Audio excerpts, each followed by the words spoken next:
It's not my favorite. It's not my favorite, but I can tell, I mean, I know that again. The thing about beer that's really magical, and you help me grasp this, you need many different ingredients to make great beer, diverse ingredients, and you need diverse beers to satisfy a lot of different palates. And this is a different beer. There's no question about it. Just because I don't care for it, doesn't mean there's others, or doesn't mean that there's others that do. I'm like you. It's not beer that I generally choose to drink. It's a sour. A sour. Wow. And you kind of got that, right? Yeah. I saw on your face Yep. that you got the taste. Yeah. So it's a kettle sour. And what's interesting about this beer is most beer is made with the same kind of yeast. Saccharomyces cerevisiae. And so all the beers that we make are made with different strains of that same yeast, and they give it a beer flavor. Yeah. This beer starts out with a bacteria. It's a lactobacillus. Okay. And it's a different version of a bacteria that's used for making beer. Yeah. So it's used widely in different areas of fruit production. So what we boil that unfermented beer, and then we cool it down. We'll add this lactobacillus, and then we'll move it back into one of our fermenters. Regular yeast. Okay. Okay. So we get kind of type of flavor and the sour from the lactobacillus. And I bring this one out for us because it does challenge you, and it makes me think of you. I'm sour. No. You challenge people, Okay. right?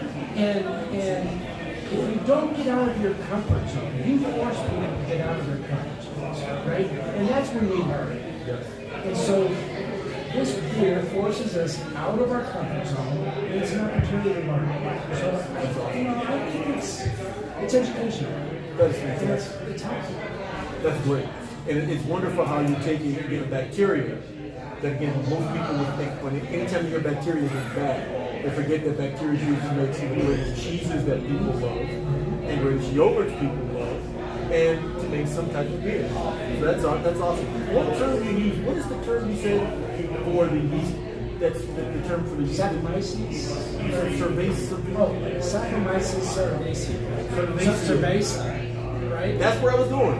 So the Spanish word for beer, cerveza, comes from the yeast. Wow. I didn't know that. Another learning that we grasped today.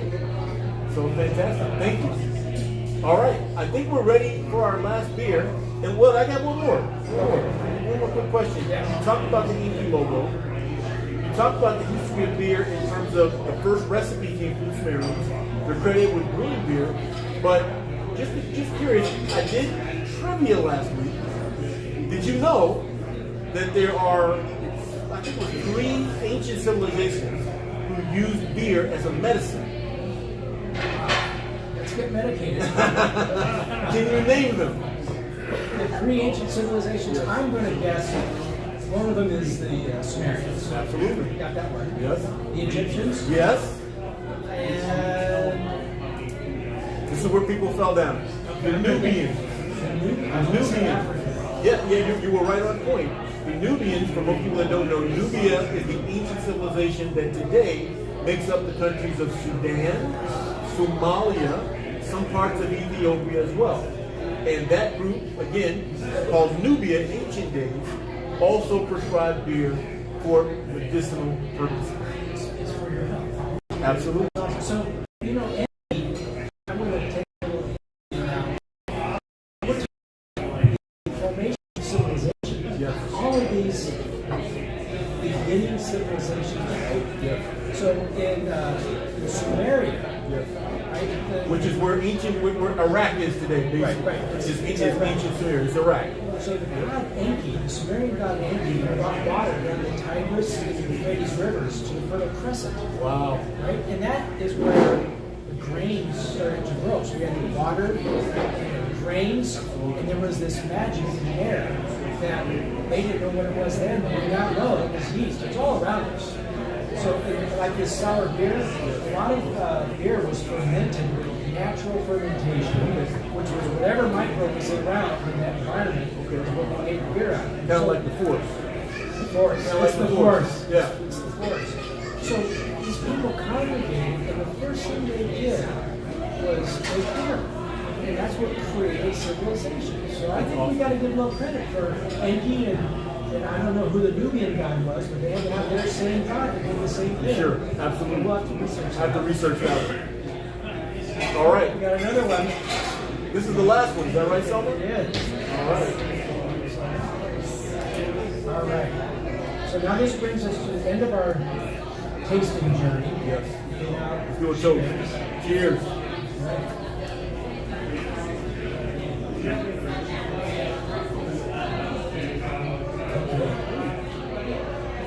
It's different. Well, after that sour beer,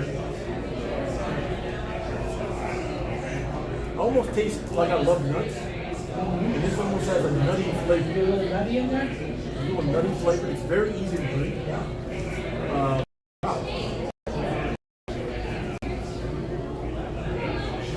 like it.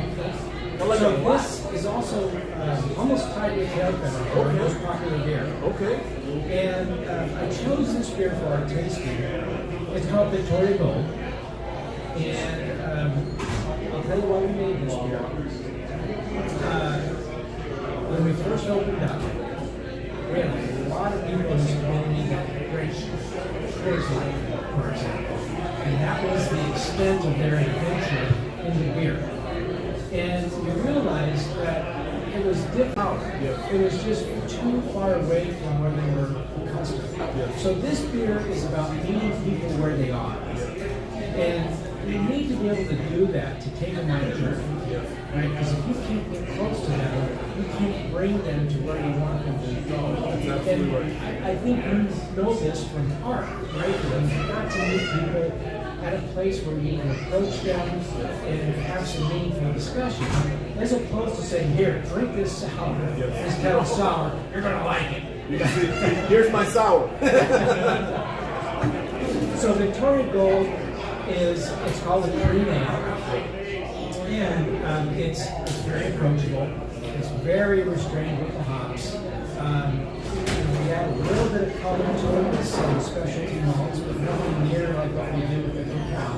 And so it's probably one of the closest things that we have to what would be a traditional American lager. But still taking you a little bit out of your comfort zone, but not so far that you can't. If you drink Coors Light or Budweiser or Miller Lite, and then drink this, it is different. Yeah. But it's approachable. Exactly like you said. One of the things I've learned as I started art is, again, to your point, meeting people where they are, bringing them along at their pace. Right?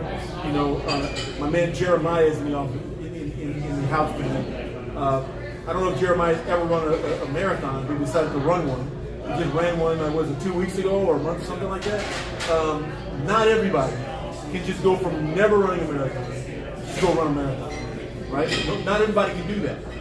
Not everyone is willing to, like I said, make a video and put it out there to 40,000 people. But everybody has something that they can do. And I like to use as an example, one of my best friends, he's great at making graphics and get your attention, but he's not a person that is willing to go out and talk to a lot of people.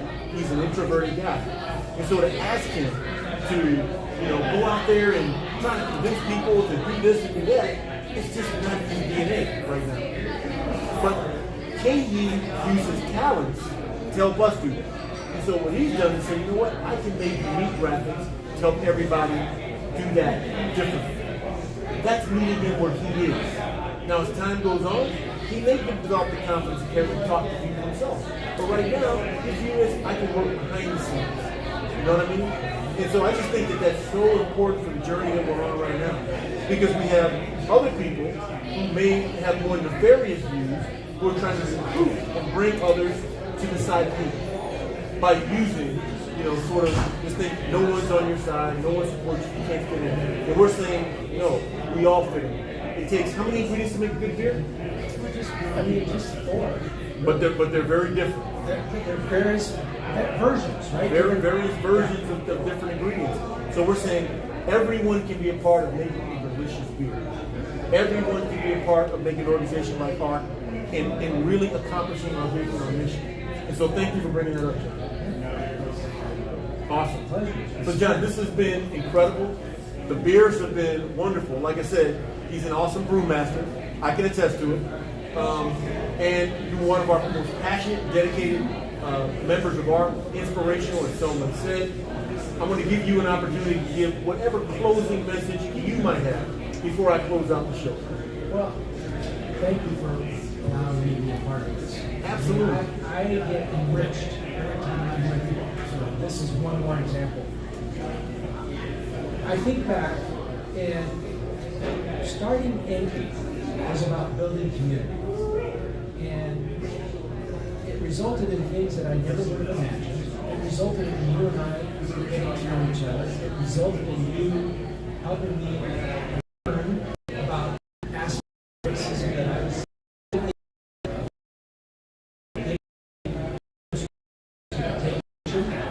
I've learned that these they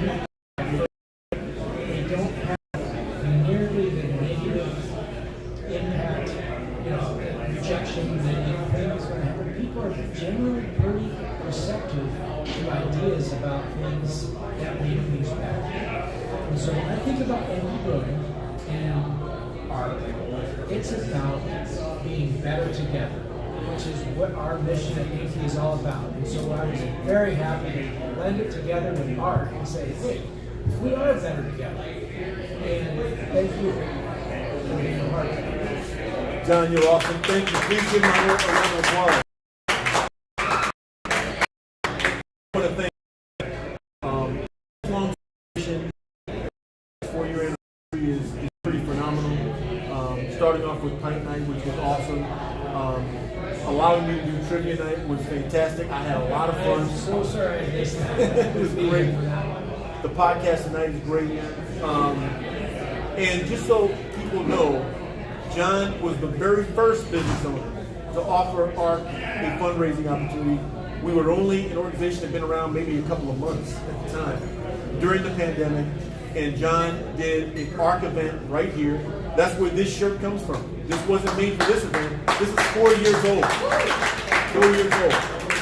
And then 2 years ago, John agreed to be on our podcast to talk about how small business owners can make an impact in their communities for diversity and anti-racism. So this is the third time that John stood up to make a difference. And that's why, again, that people really look up to you and are inspired by you. And reminder, next Sunday, October 27th, the big band, 2 Sundays, will be here. Musical celebration. Please come. Again, 20% of all proceeds will go to ARC. Thank you, John. Like I said, you are a perfect example of hope, how optimistic people endure, and we appreciate you. Selma, I want to thank you. You are an incredible young woman. Please, round of applause for Selma. She did not have to be here tonight. She flew in here to be here in Minnesota from Pennsylvania. We greatly appreciate you, Selma. Thank you so much. Ryan, I want to thank you, Ryan. I don't know where you are, but Ryan he's the operations manager here. He's John's son. He likes to stay in the background. He did many calls with Selma. I don't want to let this night go without Ryan being recognized, because he did a lot of the behind the scenes work. He doesn't like to be in the front, but I want to make sure that he knows he found an opportune moment to disappear, to let him know that his name came up. I want to thank him. Thank you to all of the ARC members that are here, whether you're here, whether you're listening online. I want to thank you. Big thanks to our video crew. My man Andrew Ringate. And by the way, Andrew is an amateur movie maker. He's made 5 movies. He's got some movies on YouTube. Look up Clown Face 1 and 2. And he's got a big movie premiering in December, Clown Face 3, in which I make an appearance. I'm the star, I believe. He says I'm just making an appearance, but I'm the star. But Andrew, thank you. Jonelle, thank you for your video work. Jeremiah, Martha, thank you for streaming. Tracy, thank you for streaming. Really appreciate it. Very awesome. And a super big thanks to you, our audience. Whether you're here in the building or you're online watching or you'll watch this or listen to it later on, thank you so very much. We appreciate you. Again, I also want to remind you all that you can find the ARCC of Change podcast with Donald and learn more about our hosting service, whether that's Apple or Amazon or TuneIn Radio or Spotify. Find us there. We also have over 30 other outstanding episodes that you'll love. And until next time, please continue to stay inspired and remember to ask yourself, am I doing enough? And remember that you're probably not doing enough. So do everything you can to help us achieve our vision. Be like Selma, be like John, go out of your way to do everything you can to make a positive difference. Thank you for listening. Thank you for watching. Goodbye. Woo!